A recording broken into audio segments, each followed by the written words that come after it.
Yep. Hello, everyone. Welcome to a new episode of True Spirituality with Ange. I am doing this episode today with my good friend Chantal Vanderhagen. She's been on the show before under a slightly different name. But so today we are going to talk about how to cope with grief around Christmas. And I thought of Chantal because sadly her mum died in, was it May this year? March. March. March. Oh my gosh. Mm. And then you had another loss in the summer, and we all Yes. know it's particularly difficult. So I hope it's going to be okay for you, Chantal, too, not too triggering. But I thought it would be a good thing to have a conversation right now. You're a grief counselor, but I know you go by a different titles. Tell me what's your title again? Well, we've decided to go with soothing conversations with Chantal. So That's yes, your I'm a grief. page. That's my Mm, page, and that's what I'm how I want to do it. But I'm a grief trauma counselor or therapist okay. because that comes from my lived experience. I am professionally trained, but I bring why we call it soothing because I bring all sorts of different things in. So it's not a traditional counseling session, but it's based on traditional ways of doing counseling. Like the Yeah, because you professionalism, the work with confidentiality. spirits, you've been an Yes, aromatherapist, you used to be a masseuse. There's lots yes, of things that come into it. It's not just pure that's right. counseling. Mm. That's right. And you Yes, do art as well, for your yes. own self-development and to deal with emotions. So have you done a piece, or are you about to do a piece for Christmas, a piece of art specifically to help with the grief, or have you?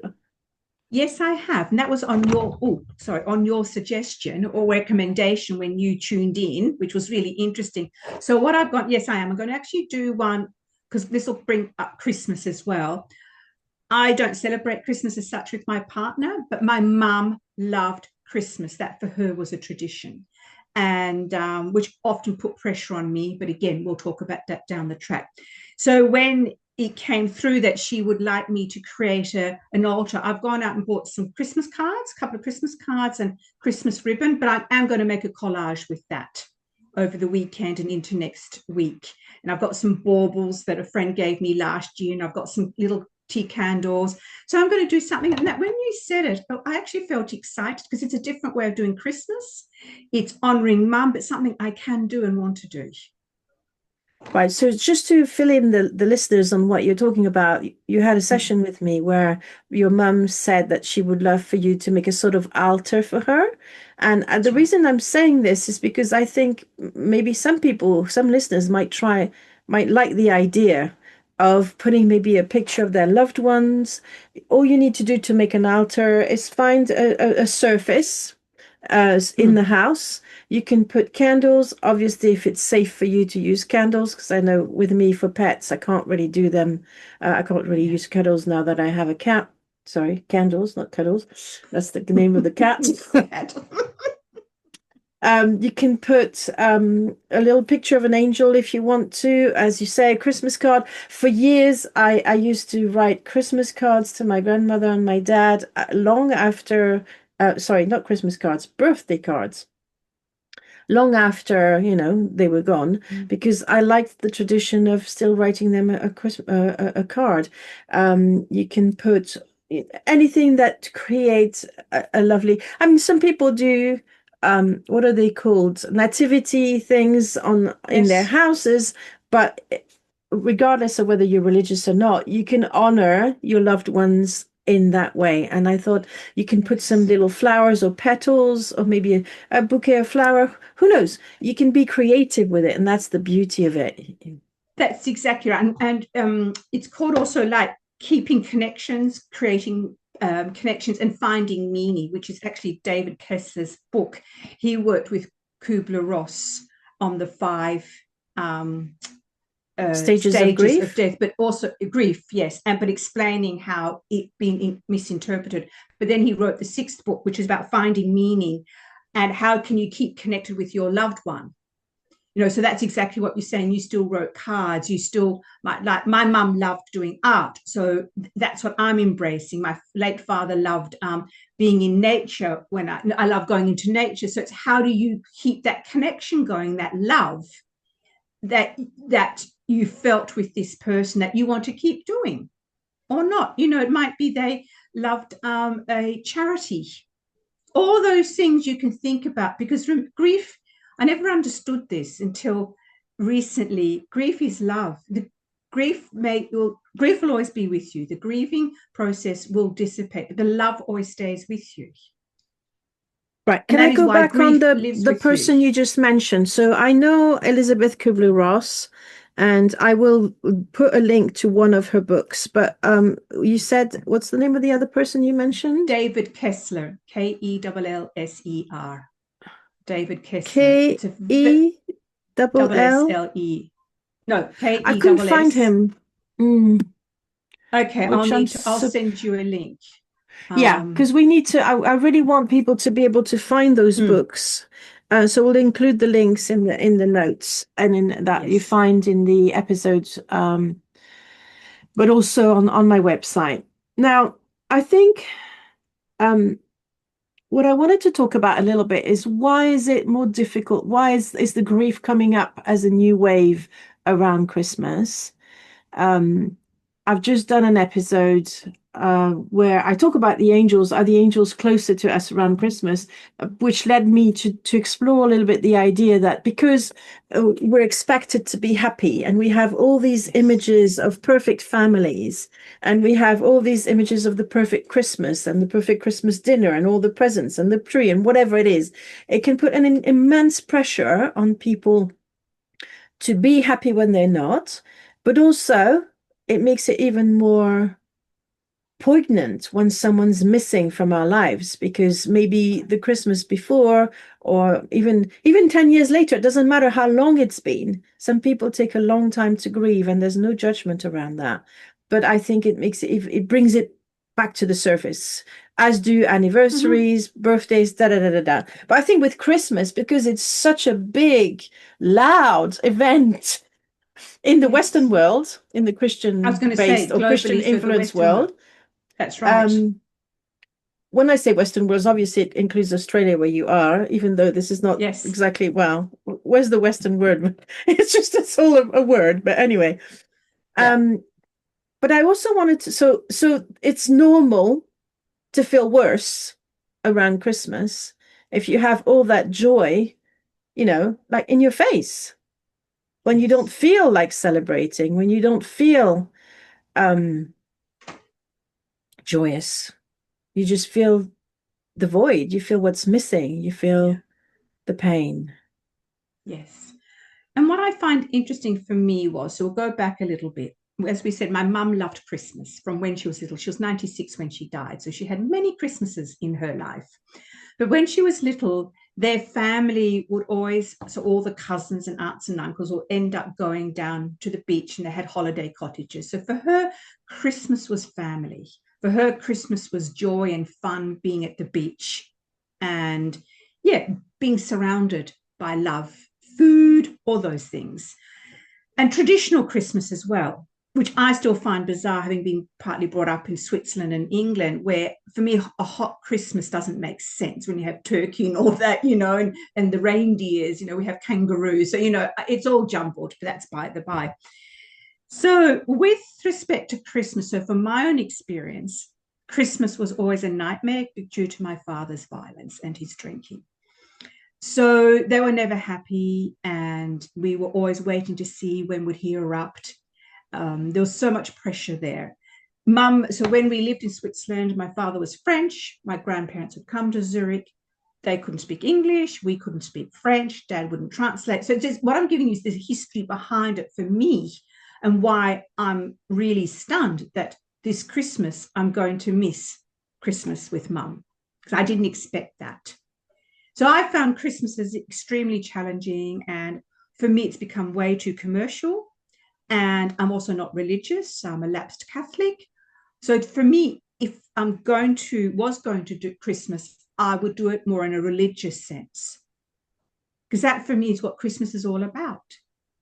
But we put so much pressure on ourselves to have these, as you said, let's all be happy on one day. That's what my mother would say.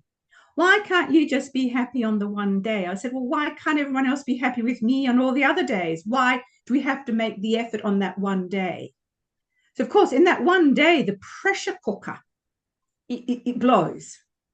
It's carrying too much weight from the year, and you have to be the good girl, nice girl, or be happy. And where underlying is all this tension. You can feel like the lava sort of waiting to come up and then explode over. But Mum had to have Christmas on Christmas Day, even though in Europe, in Switzerland, and when we went to France, it was 24th of December. But Mum just couldn't understand that. So there was always that pressure as well. It had to be on that day. And then you have the in-laws coming in, my brother's family, and we always did it with them. And I never had my own children, so I just had to fit in. I was never there's considered. So much to unpack, Chantal, here. There's so much to unpack. Let's start with the dysfunction of Christmas.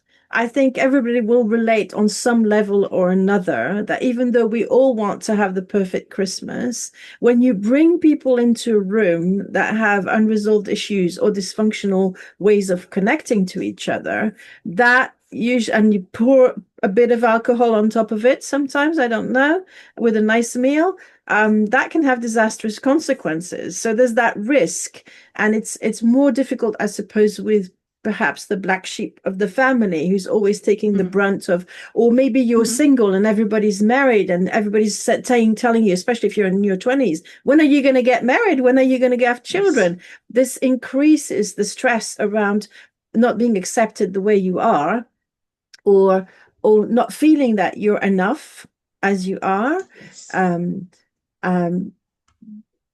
What else around these dysfunctions, if you have any ideas of what can come up?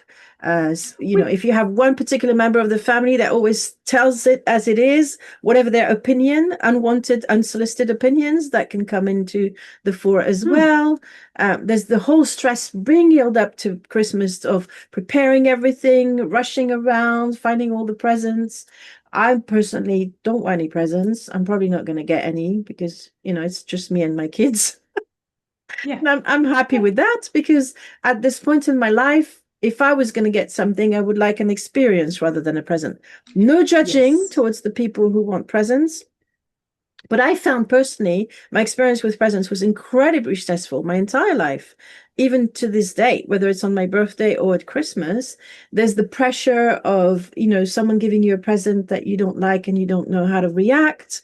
I have... like my feelings, my face is an open book. So how do I hide the fact that I find the thing that's given to me hideous?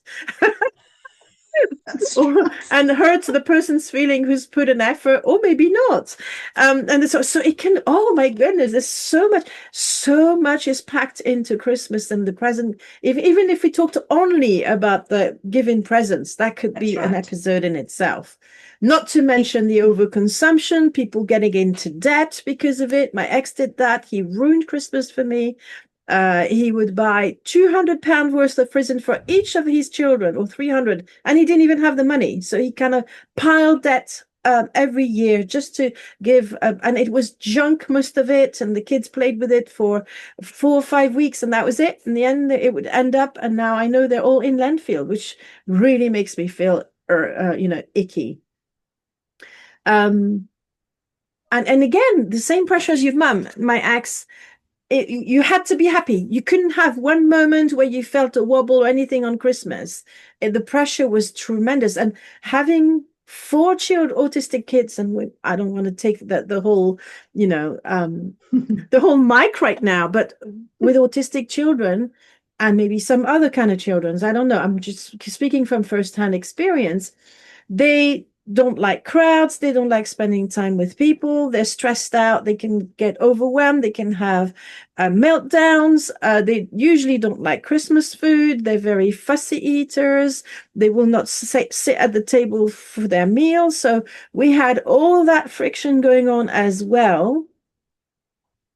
And then it could take hours to calm them down. So I had to simplify Christmas, but even that was not always possible. So I want to send out some love and some angels to people who have children who find Christmas overwhelming.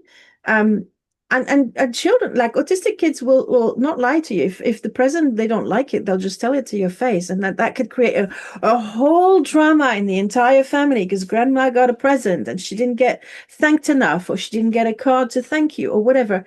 And oh yeah, so sometimes I'm wondering, simplicity should be a word that's brought more into it. And I'm actually, I've done.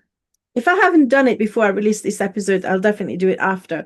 I want to do an episode called The Greenest Christmas Ever, where I talk about all the things where I simplify, where I use things that are kinder to the planet, because it's also a massive pollution fest, a massive, even just the Christmas trees. I did some research around, and I don't want to talk about it just yet because I want to have something left to say in my episode about a greener Christmas. But yeah, there's a frenzy as well. And from an energetic point of view, you're quite sensitive to energies, Chantal, aren't you? Well, it's interesting you say that, because just today I was saying to Willem as we're having lunch with my partner, I can actually, because we live up in the hills, so we're away from a lot of freneticism, but I can feel the energy shifting already. This, people are getting frenetic. You can see it on social media. You can see people, all this sort of stuff happening. And because for us here also in Australia, we're in summer. So we are heating up a lot. We live in a catastrophic fire danger area. So, of course, we're constantly being warned and to be careful. And doesn't make you fearful of living here, but I know I hold a breath until the season's over. So there's all that as well. So like you said, so you've got everything going on in your daily life, but then you've got this heightened experience of this one day of the year that seems to take up so much time and space. For what? As I keep coming back to, we're not even doing it for a religious reason. And that actually ironically distresses me, because it's taken away why it was created. And like you said, we've become commercialized. Like you said, the landfill, all the food we eat and throw away. I can't remember the statistics, but the amount of Christmas paper that is bought that cannot be, destroyed, that go recycled. Yeah, it doesn't break down. I mean, that's frightening. All the baubles, we don't consider these things in addition to everything else.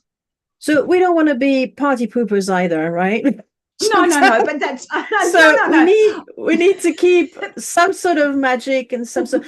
One thing I absolutely love around Christmas is the Christmas lights.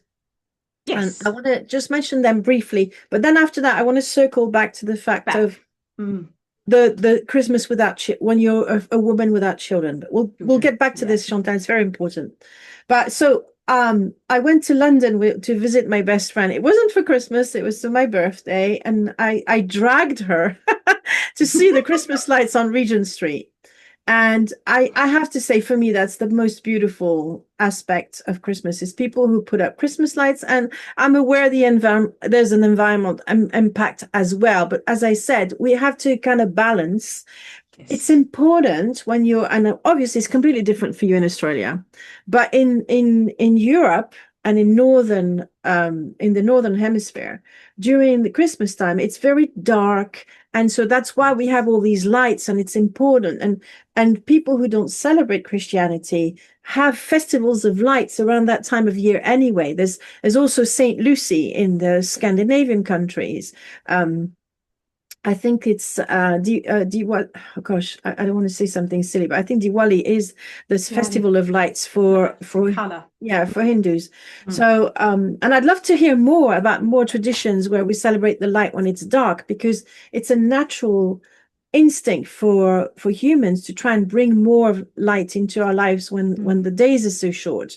And we all know that the fact that the days are so short, and in the UK it means also a lot more rain, it impacts our mental health due to the lack of vitamin D. So in a way, there's some sort of wisdom around these celebrations that try to lift us from what is, for me, a period of a bit of doom and gloom. Honestly, December is not my favorite month of the year. I much prefer the summer. But I mean, obviously, December is the summer for you. That's exactly right. And I think coming back to what you're saying, when we lived, particularly in Switzerland, we would, the lights, as you said, were exquisite, and you'd have your hat on and your gloves and your coat and your boots, and you'd go off into the city, so Zurich, see all the lights, and then you'd have your lovely Heisse Maroni, which is your hot chestnuts, so there are beautiful moments there, as you say, but they get lost in the darkness of what you're experiencing, the trauma. So even though I've got the concept of what it was like, I still can't feel it, because there's this, I've had to really work with bringing up the barrier of the fear and the violence, so I could allow myself to see my life that I had in a whole different way. And that's not easy, because that trauma lives with you. I took it, as I said, into adulthood. Christmas became a nightmare. So this is coming back to being single at the time and no children. I'm only really realizing, this was through you, and now I'm Substack, I'm really meeting a wonderful community of older women who are childless, not child-free, because there's a difference, and we're not becoming grandmothers. So people don't understand how you never have a say. You've just got to go along. Because I lived in an apartment initially when I first came to Australia, so I couldn't have 10 or 12 people, little ones, in my apartment. I didn't even have the crockery and cutlery, so that created tensions with my late sister-in-law, because she felt she was doing it all. But then she didn't want help either, because she's a control freak, and she was exquisite at presenting Christmas. It was, you just go out there, it was always incredible, and her cooking was outstanding. So, it became easier to go to their home, my brother's home, and mum did have them sometimes, but it was a lot stressful for mum because she was older. And as she started to sort of physically get less able to do things, doing Christmas was too much for her, because mum of that era, when Christmas was Christmas, you did the Christmas cake, the Christmas pudding, the mince pies, you made it all yourself, the trifle, the custard. So I do miss those traditions. I do miss mum's trifle, and I miss her Christmas pudding. So there are aspects, as we're talking now, that I do miss, but it's not a yearning. Whereas I was really surprised, because of the history and the last few years of mum's life, and I will have a few tears, because the last one was particularly difficult. It was the first time I registered that mum was in serious cognitive decline. She'd been in a care facility for 10 years, but she'd slowly gone into dementia.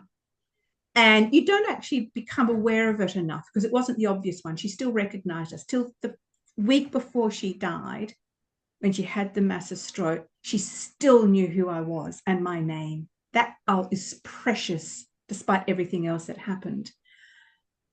So the last few years, and the last one, I'd go into the care facility, because my brother would be with his now second wife, and they'd be doing all their Christmas and family. So I'd go to mum's, because my partner would be working, who does fire watching. And it was beautiful, Ange, because there was no pressure. Most people had gone out residences to their families, and there was a few there, but they set the tables beautifully. We had Christmas carols, and until the last one, or even the one before, mum loved it, because she got her Christmas with the Christmas tree.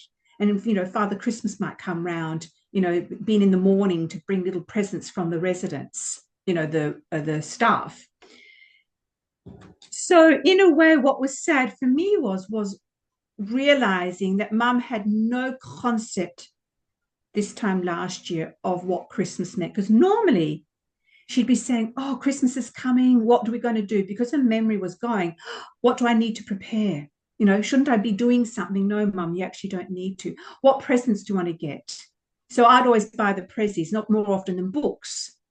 And then last year, she had no concept of that. None.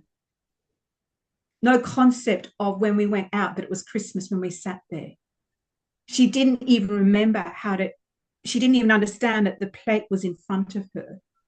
And I'd say to Mum, you've got your food, eat. She couldn't even eat. So it was the first time she allowed me in public, so the dining room, was to feed her. Then I knew there was something not right.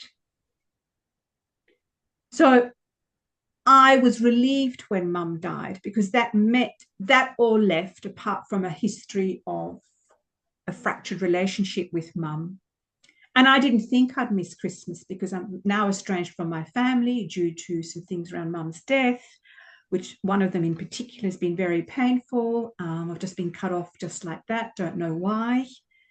But again, I'm the, inverted commas, the aged aunt. I'm partnered, but I don't have a family. I don't have children. So it all suddenly comes together that, well, who am I then in this, they say, pronatalist society, where everything is around family. Everything is centered around mother, grandmother, great-grandmother, not even aunt. It's within the family line. So I was always on the outside anyhow. Then not having my own family just exacerbated that. So when Mum did die early March, I was like, oh, thank goodness. I don't have to think about anything else don't have to worry about Christmas. I don't have to, it was just this freedom, so I thought. And I hit a big wave last week. So it's just coming up 9 months Mum died, and I can feel the tears coming up. I had no idea, because grief is grief. You don't know. There's no blueprint. It hits you in the most unexpected ways for the most unexpected reasons. It hit me, Mum wasn't here for Christmas. I still don't.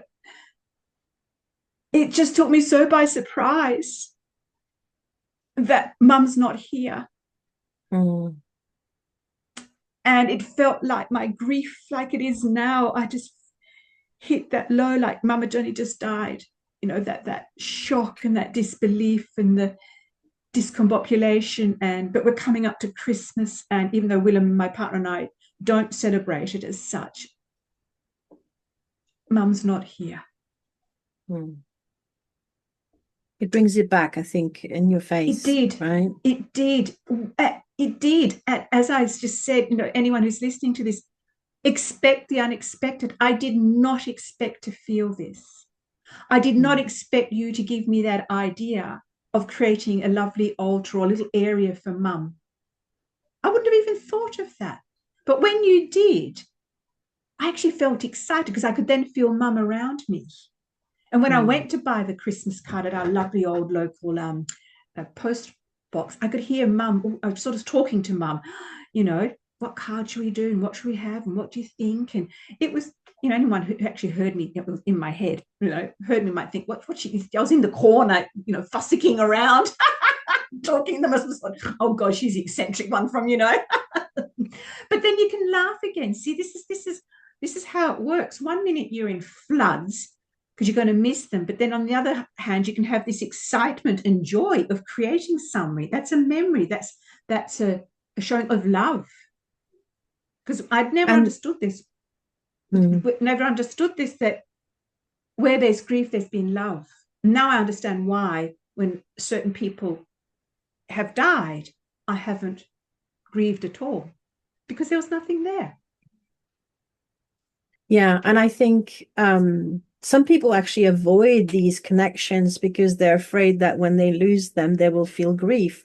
But, grief is probably an unwanted gift, but it's one of the gifts of love. I agree with you.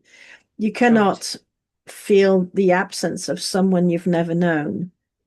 And maybe we can find ways of honoring that pain, but also bringing in the light that comes with it, which sometimes we forget, which is we've had all these memories, we've had all these wonderful times, and wasn't it a blessing that we knew that person to start with? That's right. There were two things I wanted to come back to in what you said, and I hope I'll remember both. But one that, because we're bouncing off each other, that's just really interesting. One of the grief, I don't know, strike, I'm going to call it a grief strike that I didn't expect, was when I went to a restaurant and they were putting up the Christmas tree. And I was looking at them, and I love when people put up Christmas trees, but suddenly I realized that my ex never allowed me to do the Christmas tree with the children, and that I would never have memories of putting the Christmas tree with my children. That hit super hard. And I didn't expect it either. So talking about, it's almost a little bit like what kind of animal ambushes you? Yeah. Waiting around in the forest somewhere, and you're just walking like little Red Riding Hood. Maybe we'll talk about the wolf then. The wolf. Maybe the grief is the wolf. You're like Red Riding Hood, and minding your business. You're gonna go, and then suddenly, boom. This felt like that. This felt a moment like, and in a way, it almost makes you feel unsafe, because it can happen at the moment you're the happiest with no warning. You can't prepare for it. No, you can't. So, Chantal, do you have 2 or 3 tips for people on how to deal with grief at the moment it hits you without a warning? Now, that's a really good question, because initially, everything that I knew, like all my training, my experience of Dad's death, and working at the grief center for a year, everything went out the window, because when grief happens, you're human. But now, after 9 months and having such wonderful support with my own counselor with this and with Willem, it's going to sound sort of like vague, but it's like, just accept and know it's going to happen, and know it's going to happen at any time. That when it does happen, I mean, I can still feel a bit, oops, I'm sorry, because that's just how our society is. But I now stay with it. I don't hide it. I don't pretend it. I accept it. I now know what I need to do. I need to withdraw. I withdraw from social media. I've turned the phone on silent. I only speak to certain people. But really, it is when it happens in that moment, as best as you can, depending where you are, stay with it. That's a great tip. Because that moment is actually a moment of, when I think about it, it's exquisite pain. It's actually soul. It's powerful. It's the memory of your loved one. So it's more than just an emotion. It's bigger than that. But our society squashes all these emotions. You're meant to be over it, move on. What are you talking about? That's the other thing, coming back to Christmas. Cheer up. It's Christmas time. Come on, don't be the party pooper like we thought we were in the beginning, So I hear something really precious in what you've just said. First of all, sit with the emotions, because they will pass, but you can't get over them unless you feel them. I think that's a basic one. So, and that's what I did when I was at the restaurant. I had a notebook. I always have a notebook to journal, and I journaled a little bit, and then it softened the pain. So that's a really good one. But I would say also talk to someone that you're safe to talk about, because you don't want that someone to pour toxic positivity onto you, which is actually, interestingly enough, it's the episode we did together was about toxic positivity, wasn't it? Right. Yes, it was. Yes.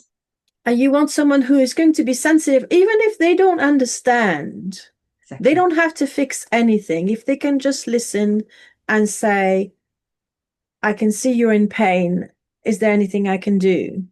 Yeah. I don't know what to say. People don't. I still remember in my 20s, right? In my 20s, I was working in an office, and one of the guys I was working quite often with, his best friend had been kidnapped and killed by the guerrilla in Colombia.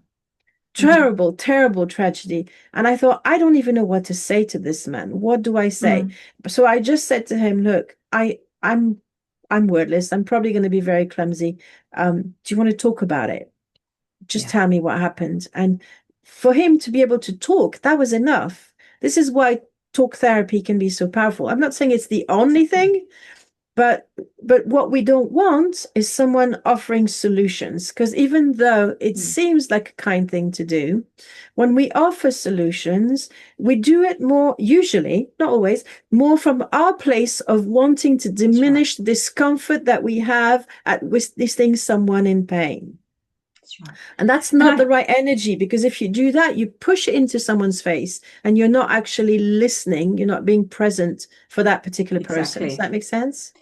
Yes, it does. And the other thing, coming back to allowing the person to talk, because often I know when mum first died, all I wanted was to go blah, blah, blah, blah, blah, blah, and repeat it again and again and again. That's why a therapist is great, because after a while, friends and partners and families get sick of it. They do. It's just a fact. That's just the way it is.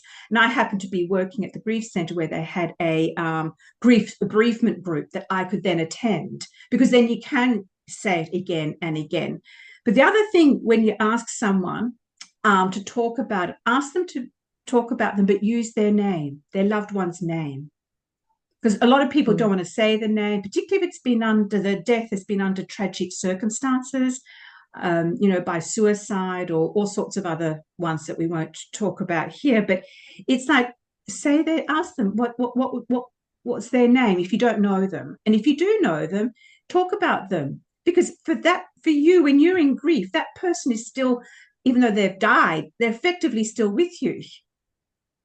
Mm. I didn't want to negate mum. I didn't want to negate my experience. I still was coming to terms with the fact that mum had taken her last breath. But for me, mum was still alive and around, which sounds bizarre. So why we talk, and why I think this is wonderful what you're doing, Ange, is to show people that grief is grief, but it's also your own grief. So like you said, you have 4 children. I had none, but we still have a grief. We still had a reaction to Christmas, but coming from completely different aspects of it, you know so these conversations need to be spoken at. We need to find the words. So like, don't say move on, as we said, don't say cheer up, don't say it's Christmas, don't say, oh, it's that long already. Yes, Or getting upset tomorrow we because you're spoiling someone else's Christmas. I think there needs exactly, to be a space for exactly. all the conversations. And I would love a Christmas dinner where someone would say, if they know you've lost someone, and just come to you and say, must be particularly difficult for you right now. Yes, What can I do to yes, ease the pain? Or exactly. you hold the person's hand, or you make them a cup of tea, or you give them a hug if they want to, always consent on physical touch. um, Yeah, to be mindful that even though you want to be happy, there are other people without spoiling the Christmas. Actually, it could be a beautiful practice to include everyone, even the ones who feel particularly um, sad or stressed or mm. worried. Um, And I think and there's a yeah. consequence when you do feel like that with grief, or what you're just saying, stress and worry. You find it hard to go anyhow, because you said you don't want to spoil the atmosphere. You don't want to be the one sitting in the corner crying or feeling distressed or whatever. So, how can we as people, or like in a family, envelop, as you said, that person? Now, come and sit with us. So, like, something I would do is like, also, that's the other thing coming back. So, don't pressure someone to come if they don't want to come, or ask them, how can I support you to get you over the threshold of your home? Because the other day I couldn't even walk out the door, so I phoned a friend the day before, to say, look, I don't know if I can come for coffee. But she was great, because she's also grieving her late husband. And she said, I totally understand, just let me know in the morning. Do you know what the freedom that gave me? Because I would have stressed Mm. all afternoon. I wouldn't have slept well. Am I going to get there? Not there. Am I going to let her down? No, I knew that. So I got there. Mm. And she was waiting with this beautiful hug, and just, because she understood. So it's, how can we do that? So then if the person says, look, really, no, I'm happy to stay here, that's what they want. You don't need to fix it or make it better. If they say they want to come, depending how far they're in drive, you might be able to pick them up. Or you might say, come a little bit earlier and just be part of the preparations, or find a place where you love to sit, or come and let's have a chat first. So there's so many ways we can do this that will not spoil the atmosphere or the energy, but gives that person, they feel embraced and loved. So my friend yesterday, I felt so loved and embraced. I ended up staying 3.5 hours. We ate, we chatted, we cried, we laughed. I thought I'd go for one. But because she was so open and held space, not realizing she was holding space for me, it gave me the opportunity to step into that space as me. If I said to her, I'm feeling negative, I'm feeling tired, she said, so come. I can relate to that. I usually retreat into my shell when I'm not, but I'm getting better at it. I'm getting better at it, at reaching out and still going out, and then I feel better for it. But it's difficult, especially as you say, if there's that pressure to be happy, then it can be even more isolating. Exactly. So I'm hoping that the people who will listen will be inspired to be more sensitive, and maybe to have some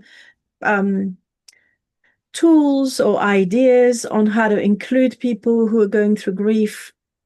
And sometimes I remember particularly, and I don't know if she was going through grief particularly, but I had an aunt who didn't have any children and who was also disabled. So my parents would always go and fetch her, bring her to our home, and she would sit quietly in the corner. And she was so happy to be surrounded by kids. We used to play with her crutches and push her around. It was really funny, actually. She'd always bring sweets for us, and she was just happy to be there in the background. She didn't want an active part in it. And that can also be beautiful. Exactly. And that's what we've got to learn as a society. We don't need to fix it.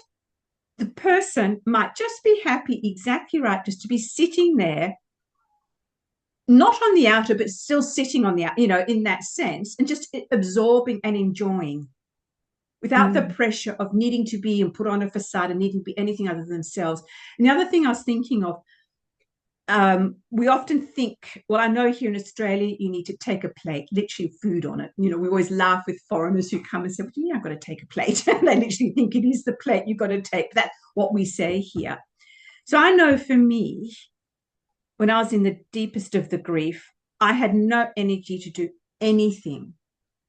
So invite the person and somehow give them permission not to take anything. Or if they feel they need to insist, just ask them to pick up some biscuits or something, or some chocolate, something that's really simple, because then they still feel they've come with something. Because often you can feel like a burden, or I'm not contributing, and all those things come into play. But just do something. Right. So easy, just to clarify, because I've never heard of that concept of bring a plate, it's that people bring food, right? They don't take food back home after the party because there's too much food. It's the bringing in, right? It's the bringing in. That's right. So what you're doing here, which is where ours are, even though like my mum and my late sister-in-law made them very formal, sometimes we would all contribute. Like mum would make the trifle, I would bring the ice cream, or so we'd bring a plate. But in this case, it was a plate of, so we weren't all bringing the same thing. We were asked, this is what we'd like you to bring. So that's how we did it. Which so there's all these ways. There's all these ways we can be more mindful, right? Be more sensitive instead of and I think, I'm sorry if I've interrupted you. I didn't mean to, but I think it speaks more generally to the topic of people not knowing what to do around people who are grieving. And not knowing how to include people who are grieving. Like, do you stop yourself from laughing around someone who grieves? That's right. Maybe not, because why would you do that? You're not insulting them. I even heard something really interesting recently. So this was around this topic. I'm so glad I mentioned it. It was about parents who have lost a child, who see other parents with their children. Yes. And it makes the parents who have still their children feel guilty towards the other parent, and guilty of their own joy. And that particular parent who had lost a child was saying, I think they were being interviewed, and they were saying, look, absolutely not. I absolutely love that you have joy with your child because it honors the joy I had with my child. Don't Yes, take it that's right. away. Don't diminish it. Just live it and allow me to do what I do best, which is I know what to do for me. If at that particular point it's triggering me, then I won't go around people who have children. But I'm happy, if I'm in a stronger moment, then I'll go and spend time with you. And I will love to see you cherish your children. And I'll love your children too. Does that make sense? I think that's important to say that as well, It because sometimes is. we can try to diminish or feel guilty about being happy around people who are grieving. And I don't think we should. No, that's right. And look, this woman might still cry because it's normal. So she might be wanting to be there, delighting in that, and it can still bring back memories. She might Yeah. still have sit there and have tears. Well, it's how do we hold the two opposites, basically? The one with the joy and the one with the grief and the sadness. We need to be able to hold them and bring them together. That's Mm. important. And like saying their name, and I know, like coming in as also coming back to not having children. See, I didn't have the delights of the squeals in the morning. Also, with the way our family dynamics was, I wasn't allowed to go up. Mum and I weren't allowed to go up when they were opening their prezzies. I never had that joy and that delight of seeing their little faces lighting up. What have I got? Ripping all the paper off, even though it's commercial, I know that. But I'd love to see my niece doing that. I never had that joy. I just came in as an afterthought. Well, actually, Mum and I did as the afterthought. I was sort of like the one, oh, I've got invited because she's the sister-in-law, sort of thing. I never Mm. enjoyed it. It made me feel stressed before I even got in the door. So, of course, I'm already wound up, trying really So hard to do my best not to ruin the day. So, you've touched upon such an important point as well, is that very often around Christmas, people who are not part of the core family, like mm, husbands or wives or partners, let's not talk necessarily about the marriage mm, thing, feel like they are. So we have an expression in French. I don't know exactly how to express that in English, but we say pièce rapportée. So it's like you're not part of the family, you're just on the outskirts. And that's a horrible concept oh, to yeah. perpetrate. I think Mm. you are part of the family because you're here. And I think I want maybe to people to feel more sensitive or being aware of how toxic that can be. My grandmother And used to do that. did She she? was from course. Yeah, she had Corsican roots where it's the clan and then there's other people. So That's right. my father, but even my brother and sister, because they were too much like my dad, weren't even considered part of the clan, even though they were her grandchildren. It was Nasty. so bizarre. And I want to highlight this so people realize maybe someone will be listening to this episode and think, oh my gosh, I'm doing that. I had never realized how toxic that is, and perhaps change their view and be more welcoming.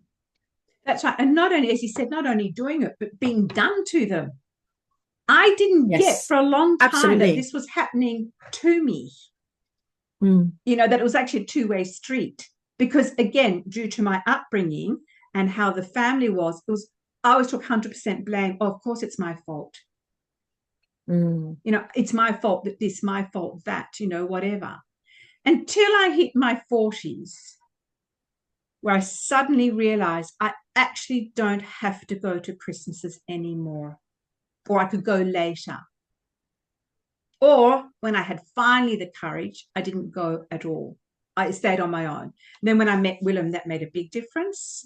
But yeah, so having the courage to not go to a family do, despite all the pressures and the traditions and the history and the values, to actually say, no, I am not coming, is profound, because that means that you're valuing yourself, you're protecting yourself, you're keeping yourself safe.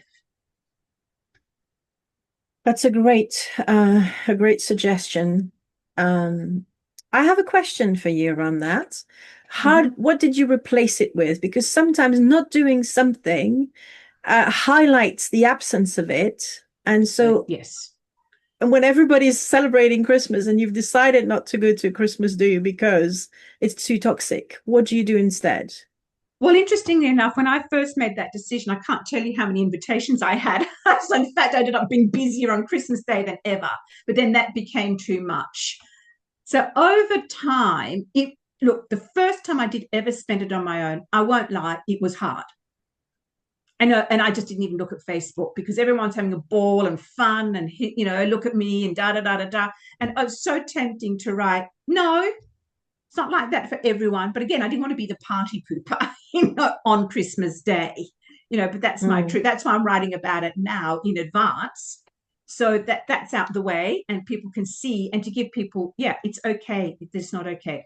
So what I suggest you do, depending if you're living on your own or you have your partner, or even like Willem and I this year, because his family are overseas, and over in East Australia, we're just doing a really nice dinner. So if you're living on your own, what I would do is I still do something nice for myself. Still light a candle. I didn't like Christmas decorations, but get some Christmas decorations and get some nice music, and even ask, which I didn't do, which might be different, is say to a friend, can you just give me a quick call or a quick message? But you think you can't because everyone's so involved in their families, Yeah. that you can't ask that. So a good friend, just say, look, would you at some point do that for me? Or can I phone you just to have a chat if I need to? Because it can be hard. Wow, that's great And it gets suggestions. easier. And I found in the end there was a freedom. Oh gosh. Because when William was working, and the few times before Mum deteriorated, I was like, oh my God, I can just do what I want. I was just, because it would be hot often, I could just stay under the air conditioning with a book, dropping in and out of the pool, not having to worry about anyone or anything. Oh, And you know that's what? joy. I'd like to finish this episode because we're getting towards the end of our time with highlighting to our listeners, because I talk a lot about energy at the moment, due to the fact I'm holding a 5-day challenge called Get Your Energy Yes. Back. And there's a vortex of energy around Christmas. You might want to Yes. pull back from it, which is exactly what you did. If it consumes you too much or if it drains you, Christmas can be an enormous energetic drain. Yes. And the way to do it is to do exactly what you did, is to say no to certain things, to reclaim your energy, and to feel that you don't have to say yes to everything, that you can do it your way. Yes. You can do it your way, You or can. not at all, depending. Um, Yes. and this, of course, applies not just to Christmas, it applies to any celebration around the world of any faith or any culture Yes. that puts too much pressure on people to participate, but also to be happy when they're not. I want to Yeah. extend this to be more inclusive, right? Obviously, we're releasing this on the 19th of December, when it's like Christmas is around the corner for most people who are in countries where Christmas is big. But it's important to reclaim our energy. We don't have to do things just because it's been done in the past a certain way, or because people tell us it has to be done a certain way. We can carve our own path and do things our way. I think that's probably the We biggest message I'd can. like to leave people with. Yeah. I agree with you. And as we finish, because that's it, because how many times have I said or hear others say, oh, but I can't do that? Because we're so drummed into that we have to do it. So, oh, I can't do that. I couldn't possibly do that. Actually, you can, but it's a choice. It's What's a the choice. worst things that would happen? What's the worst thing that happened to you when you said no to going to a toxic Christmas? When I look back now, I don't think they cared. I think most probably they were relieved because then they didn't have to think about me, worry about me, all that sort of stuff. So So I sometimes we think they were worry a relieved. lot about the consequences, and in Yes, reality, there aren't as much, or we can cope with them better than we thought we could, whatever. So that's I right. think I'm going to be to leave the audience, and you can leave your tip as well, but if you have one, mine is to be a bit selfish around Christmas.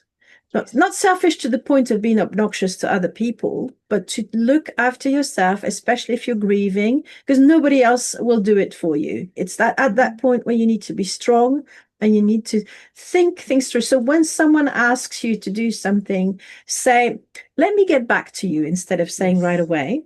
And then That's right. you take a little bit of time to reflect, maybe even pull a journal out and say, how do I feel about this event? How am I likely to feel afterwards?